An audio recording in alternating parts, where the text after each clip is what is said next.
Welcome back guys, स्वागत है आपका चैनल में। आज हम लोग पढ़ने जा रहे हैं हमारे फार्मेसी प्रैक्टिस की लास्ट यूनिट नंबर 5, जिसमें हम पढ़ेंगे drug store management and inventory control. मतलब देखो, सिंपल सी बात बताऊं तो इस यूनिट को पढ़ने के बाद आप एक एक्चुअल फार्मासिस्ट की ड्यूटी समझेंगे कहाँ पे, हॉस्पिटल के ड्रग स्टोर में। ठीक है, मतलब जब एक हॉस्पिटल होता है, हॉस्पिटल में फार्मेसी ऊपर होती है बट नीचे ड्रग स्टोर होता है, जहाँ पे सारी ड्रग्स को हम नीचे स्टोर करके अच्छे से रखते हैं। तो अगर आप सिलेक्ट हो गए, फार्मासिस्ट बन गए और ड्रग स्टोर मैनेजर बन गए, जिसको नीचे सारा ड्रग स्टोर को मैनेज करना है, तो आप कैसे करोगे? उसका ऑर्गेनाइजेशन क्या होता है, ऑब्जेक्टिव क्या है, लेआउट क्या होता है, कैसे उसमें सामानों को रखा जाता है, कैसे उसमें सामान मंगाना है, कैसे सामान नहीं मंगाना है, क्या क्या चीजों का ध्यान रखना है, वो सब हम इसी यूनिट में देखेंगे। तो ये यूनिट पढ़ने के बाद आप एक मस्त ड्रग स्टोर मैनेजर बन जाएंगे। ठीक है, वैसे तो यूनिट काफी बड़ी है, इसमें बहुत सारे टॉपिक है, बट इसमें 2-3 टॉपिक ही फ्रीक्वेंटली पूछे गए हैं, तो हम सिर्फ वही पढ़ेंगे ताकि आपके ऊपर ज्यादा लोड ना बढ़े। ठीक है, तो शुरू करते हैं ड्रग स्टोर की डेफिनेशन से। आप ड्रग स्टोर बोल लो, फार्मेसी बोल लो, कम्युनिटी फार्मेसी या केमिस्ट की रिटेल शॉप, ये ऐसी जगह है जहाँ पे हमें प्रिस्क्रिप्शन ड्रग मिलती है बाकी प्रोडक्ट के अलावा।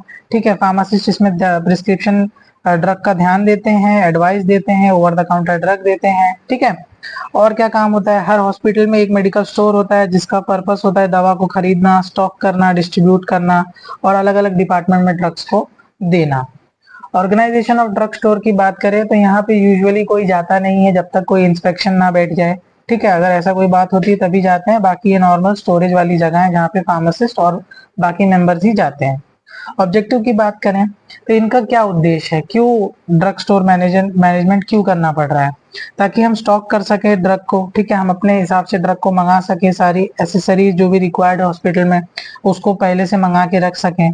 ठीक है, to procure drugs from different source. Procure मतलब होता है खरीदना, बाय करना। ठीक है, to procure drug from different source, अलग अलग सोर्स से ड्रग खरीद सके। To supply drug to the consuming department, अलग अलग जहाँ पे डिपार्टमेंट ड्रग कंज्यूम कर रहे हैं उनको प्रोवाइड करना। ठीक है, to store drugs required research work, drug को स्टोर करने के लिए रिसर्च वर्क के लिए रखते हैं। ठीक है, to preserve record of receipt and issue drug, record को प्रिजर्व करके रखने के लिए, रिकॉर्ड को मेंटेन करने के लिए। And to carry out all the operation regarding the drug economic to save revenue, और जो भी खर्चा होता है ड्रग के रिगार्डिंग वो सबको मैनेज करने के लिए हम ड्रग स्टोर को बनाना पड़ता है। ठीक है, अब लेआउट की बात करें कि आपका जो ये है क्या कहते हैं ड्रग स्टोर है, उसका लेआउट कैसे होना चाहिए? ड्रग स्टोर नीचे होना चाहिए, located at the ground floor close to the pharmacy, pharmacy से नजदीक ही होना चाहिए। एटलीस्ट 600 से 1000 स्क्वायर फुट की उसको जमीन होनी चाहिए। वहाँ पे बेसिक स्टोरेज फैसिलिटीज सारी होनी चाहिए। किसके लिए? ड्रग्स के लिए, केमिकल्स के लिए, बायोलॉजिकल्स के लिए। ड्रग वहाँ पे खराब नहीं होनी चाहिए। ठीक है, मॉइस्चर या हीट से वो भी सब बराबरली वेंटिलेटेड होना चाहिए। देन क्या कह रहा है कि एन आइडियल ड्रग स्टोर को 2 एंट्रेंस होना चाहिए, एक आर्टिकल्स को रिसीव करने के लिए और दूसरा आर्टिकल्स को देने के लिए।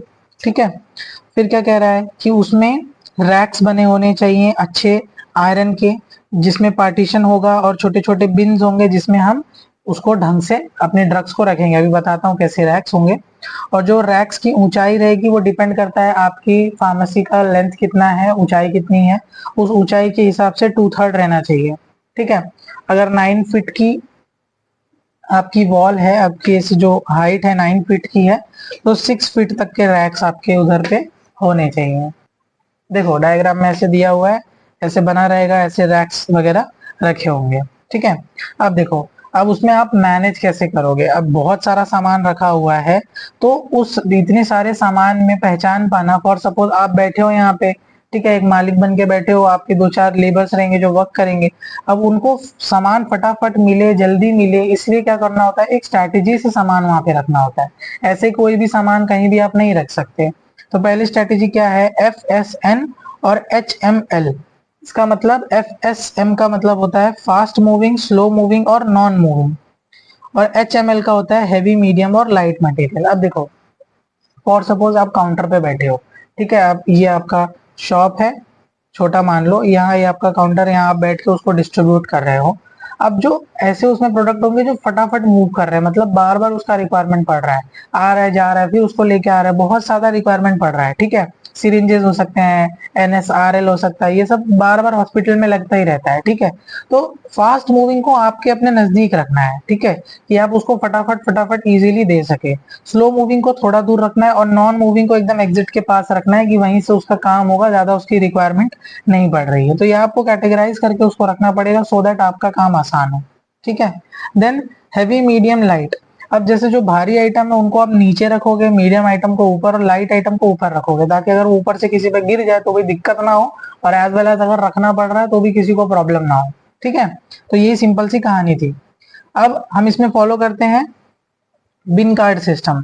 अब जो आपका रैक रहेगा, रैक में सामान कैसे रखोगे और उसको आइडेंटिफाई कैसे करोगे, तो इसमें हम लोग कोड दे देते हैं। अब कैसे कोड देते हैं मैं आपको बताता हूँ, मैंने डायग्राम बना के रखा है ताकि कंफ्यूजन ना हो। ये देखो, ये रहा।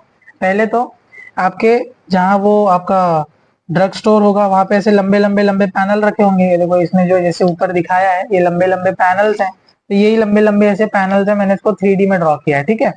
ये लंबे लंबे ऐसे पैनल्स होंगे, तो इसको हम लोग बोलते हैं पैनल।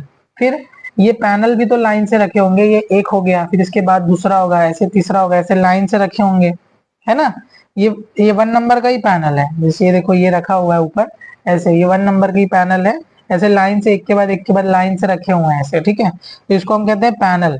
फिर एक पैनल में ये पैनल नंबर 1 ही लाइन से रखा हुआ है।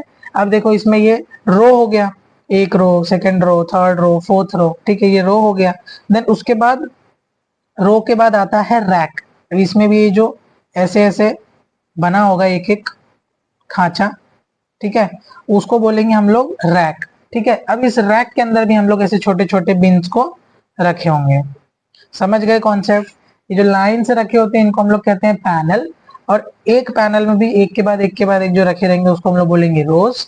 रोज में भी जो छोटे छोटे रो ये बनेंगे इसको हम लोग कहेंगे रैक, और रैक में इसको रखेंगे हम लोग, फिर उसको बोलेंगे बिन, ठीक है। अब देखो इसमें क्या करेंगे, हम लोग कोड दे देंगे। कोड देने के लिए बोल रहा है कि फॉर सपोज ऐसे ही पूरा आपका इन्वेंट्री भरा हुआ है, देखो ये ऊपर आपकी पूरी इन्वेंट्री भरी हुई है।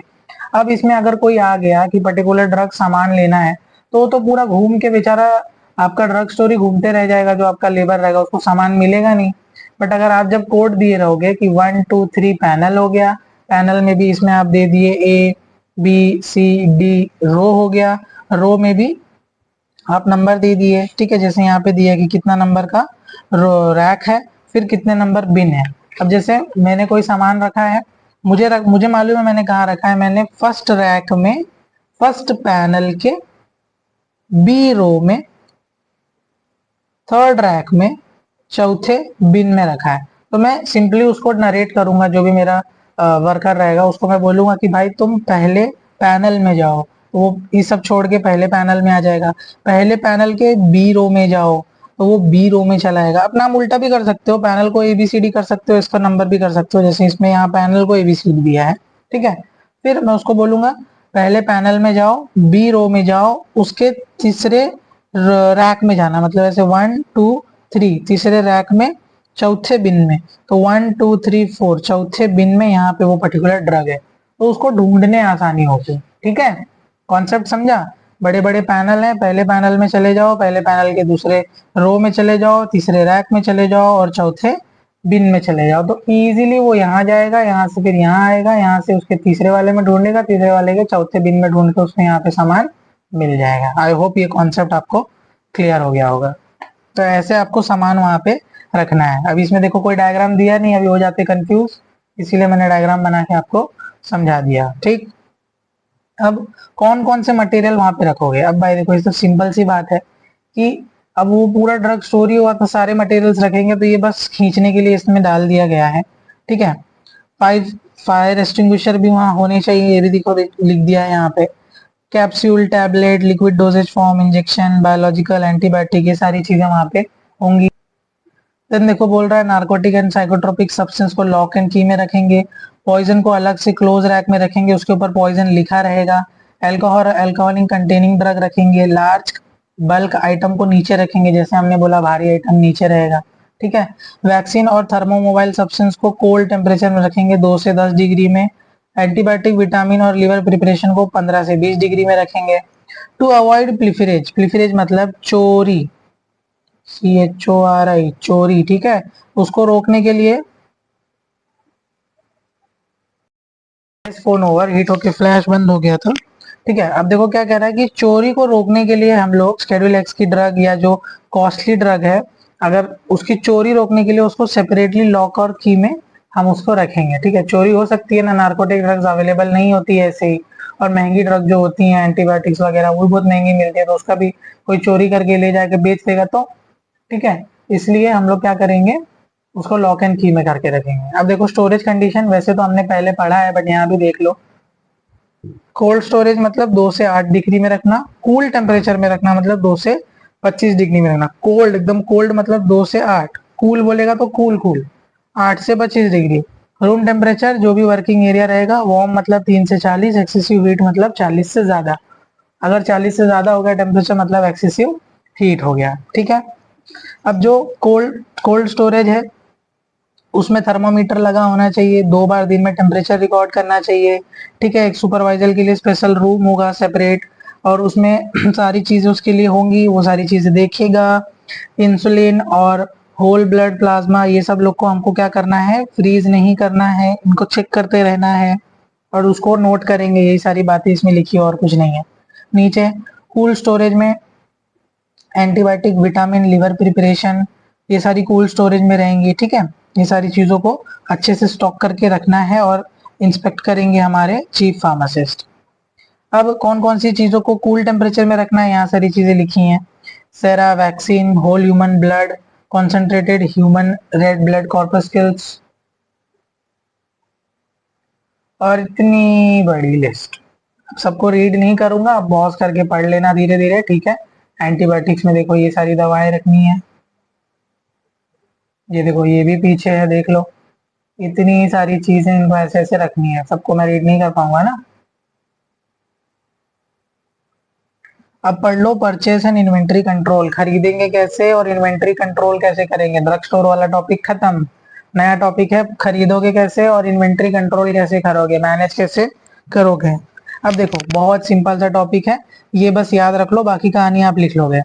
जो भी चीज आप खरीदोगे वो राइट क्वालिटी से मतलब होनी चाहिए, राइट क्वांटिटी में होनी चाहिए, राइट प्राइस पे होनी चाहिए, राइट सोर्स पे और राइट टाइम पे। जहां से भी आप चीज खरीदोगे कम से कम भाई जो दे रहे हो वो क्वालिटी तो वैसी दे, ठीक है। फिर सही क्वांटिटी में आनी चाहिए, इकोनॉमिक क्वांटिटी में, सही प्राइस पे आनी चाहिए, सही सोर्स से आनी चाहिए, ठीक है, कि हम उसको कंसिडर कर सके, और सही समय पे देना चाहिए, लेट ना करे, टाइम ना हमारा खराब करे, वही सारी चीजें उस पर लिखी हुई हैं।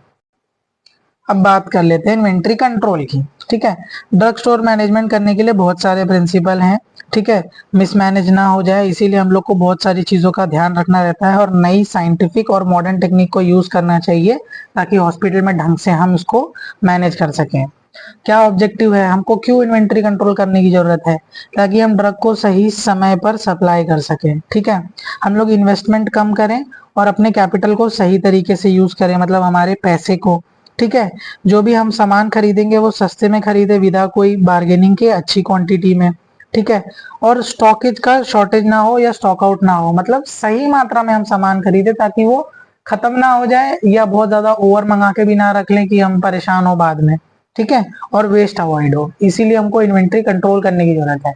मतलब आप सामान कितना मंगाओगे, कहाँ से मंगा रहे हो, कैसे मंगा रहे हो, सामान बच तो नहीं जा रहा है, बहुत ज्यादा मंगा ले रहे हो, सही सामान मंगा रहे हो कि गलत सामान मंगा रहे हो, यही सारी चीजें इन्वेंट्री कंट्रोल में देखनी है।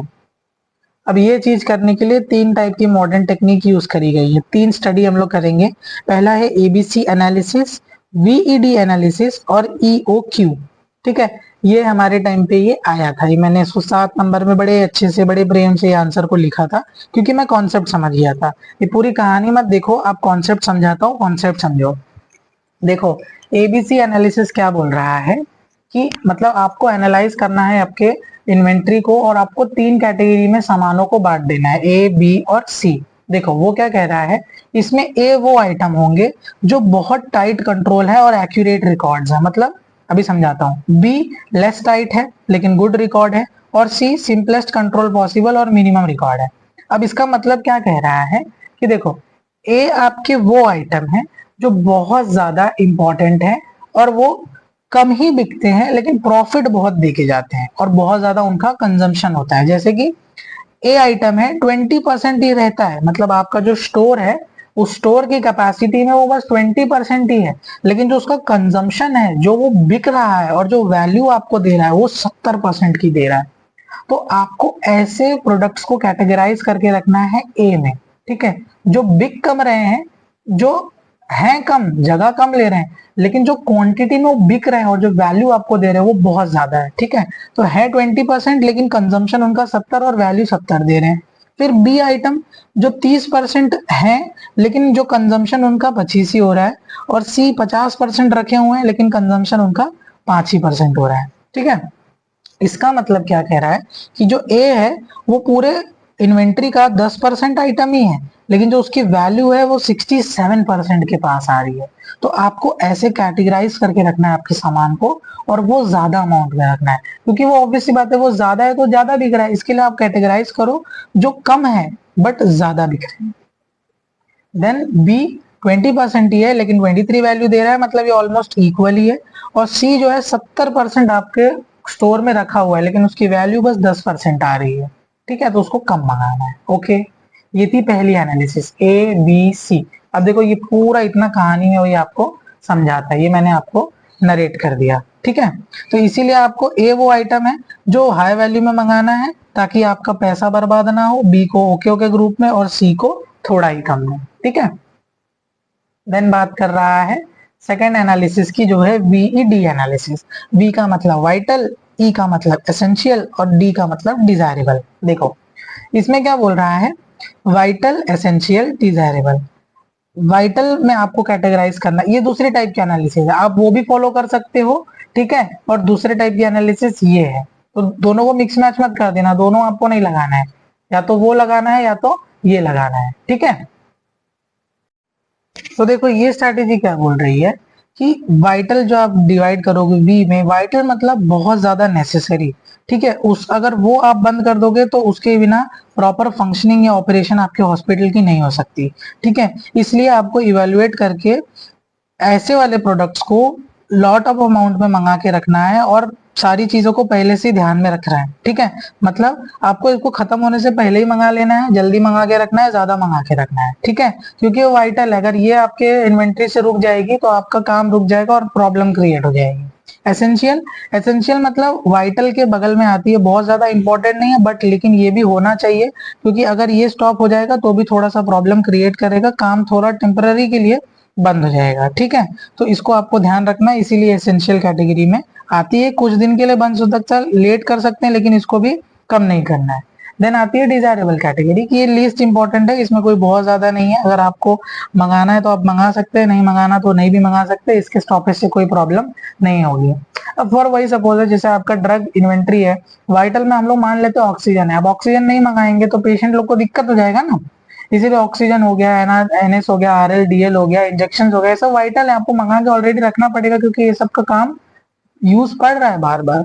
एसेंशियल में आ गया नॉर्मल थोड़े मोड़े बैंडेजेस हो गए, ठीक है, और चीजें हो गई। डिजायरेबल में बोर्नविटा हो गया, चॉकलेट्स हो गए, सब नहीं मंगाएंगे तो भी चलेगा ना आपके हॉस्पिटल में, ड्रग इन्वेंट्री में एग्जाम्पल दे रहा हूँ छोटा सा। देन लास्ट हमारा जो मेथड है तीसरा, एक मॉडर्न मेथड है, वो है EOQ method, economic order quantity, ठीक है। वो पहली एनालिसिस थी, ये दूसरी मेथड है, ये तीसरा मेथड है। तीसरा मेथड क्या है, इकोनॉमिक ऑर्डर क्वांटिटी, मतलब इतनी क्वांटिटी में ही हमको ऑर्डर करना है कि हमारी होल्डिंग कॉस्ट, शॉर्टेज कॉस्ट और ऑर्डर कॉस्ट सब बैलेंस रहे, ठीक है, कुछ भी कम ना हो, मतलब इतने अमाउंट में ऑर्डर करना कि हमारा लॉस ना हो, मंगा के हम रखे हुए हैं भैया खत्म ही नहीं हो रहा है, और इतना कम मंगा लिए कि फटाक से खत्म हो जाए, ये ना हो, एक बैलेंस मेंटेन रहे, हमारा पैसा फंसे भी ना और पैसा वेस्ट भी ना हो। इस चीज को ध्यान रखने के लिए हमारे बनाया गया है EOQ, मतलब इकोनॉमिक ऑर्डर क्वांटिटी। अब कैसे पता चलेगा आपको कि मेरी इकोनॉमिक ऑर्डर क्वांटिटी कितनी है, मेरे को कैसे मंगाना है, उसका फॉर्मूला है, ठीक है। फॉर्मूला ये है Q is equal to root 2DS upon H। इसमें Q मतलब होता है EOQ, मतलब economic order quantity units, D मतलब डिमांड इन यूनिट, आपका एनुअल बेसिस पे कितना डिमांड आ रहा है, S मतलब ऑर्डर कॉस्ट, आपका परचेज पर ऑर्डर कितना कॉस्ट आ रहा है, होल्डिंग कॉस्ट पर यूनिट पर कितना ईयर आपका आ रहा है वो आप लगाएंगे, तो आपका एक जो आंसर आएगा वही आपका इकोनॉमिक ऑर्डर क्वांटिटी हो जाएगी, उतना ही आपको ऑर्डर करना है। ठीक है, ईओक्यू का गोल क्या है कि ऑप्टिमम नंबर में आप प्रोडक्ट मंगाएं, प्रॉपर यूनिट में आप प्रोडक्ट मंगाएं। ठीक है, बाइंग, डिलीवरी और स्टोरिंग आपकी सही तरीके से हो, ज्यादा आपका पैसा ना फंसे। कैश फ्लो टूल है ये। ठीक है, वही जो मैंने बताया कि आपको इतने अमाउंट में ही पैसा लगाना है कि आपका प्रोडक्ट इजीली निकल जाए और आपका प्रोडक्ट होल्ड ना हो। ठीक है, यही सारी बातें इसमें लिखी हुई हैं। वो हो गया इन्वेंट्री मैनेजमेंट खत्म। ठीक है, इन्वेंट्री कंट्रोल, इन्वेंट्री मैनेजमेंट दोनों खत्म हो गया। लास्ट इसमें टॉपिक आता है interpretation of clinical laboratory test. अब इसमें आपको कुछ नहीं करना है, एक पैथोलॉजिस्ट के जैसा आपको सिंपल हर टेस्ट की मैक्सिमम अमाउंट कितनी होनी चाहिए, मिनिमम कितनी होनी चाहिए और कौन सा ये टेस्ट है, बस यही डब्बा याद करना है। इसमें फुल टू फुल कहानी दी गई है भाई। ठीक है, ये एग्जाम में आता भी नहीं है, बट आपको अगर पढ़ना है तो मैं उसको सिंपल समरी में बता दे रहा हूँ कि ब्लड केमिस्ट्री टेस्ट देखो यहाँ पे लिखा हुआ है क्या क्या उसमें टेस्ट होता है, क्या होता है। देन पूरा यहाँ पे देखो लिखा हुआ है blood glucose test, blood calcium test, etcetera etcetera. और अल्टीमेटली ये सब पढ़ने के बाद जब आप सिंपल सा ये टेबल देखोगे, ये टेबल, तो आपको खुद ही चीजें यहाँ पे लिखी हुई हैं कि ग्लूकोज इसका नॉर्मल रेंज इतना है, नॉर्मल रेंज एडल्ट में इतना है और इतना, मतलब ये कैटेगरी में आता है। और ये 60 से 18 वाले, ये 60 के ऊपर वाले। कैल्शियम का ये इतना है, ये देखो ये डब्बा अगर आप याद कर लिए तो आपका काम हो जाएगा, यही कहानी में आपको वहां पे लिख देना है। ठीक है, सिमिलरली ये ब्लड यूरिया है उसके नाइट्रोजन के लिए। फिर हीमेटोलॉजी की बात करेंगे तो देखो यहाँ पे हीमेटोलॉजी वाला दिया हुआ है। ठीक है, ब्लड का आरबीसी कितना होना चाहिए, ये बस आप ये मेन डब्बा अगर आप याद कर लिए पॉज करके तो हो गया, बाकी कहानी आपको नहीं याद करनी है। ठीक है, ये नीचे देखिए यूरिन एग्जामिनेशन का दिया हुआ है एंड ये स्टूल एग्जामिनेशन का दिया हुआ है। ठीक है, यही सारी चीजें हैं एंड आपका यूनिट हो गया खत्म। ठीक है, यूनिट क्या पूरा सब्जेक्ट ही खत्म हो गया, फार्मेसी प्रैक्टिस। आई होप करता हूँ कि आप लोगों को समझा होगा, सारी चीजें सही में दिमाग में गई होंगी और कॉन्सेप्ट की क्लियरिटी आपको मिली होगी, क्योंकि कॉन्सेप्ट ज्यादा इंपॉर्टेंट है। ठीक है, तो अब फार्मेसी प्रैक्टिस हो गया खत्म, कॉन्ग्रेचुलेशंस। एनडीडीएस खत्म करके हम स्टार्ट करेंगे analysis. Till then all the best.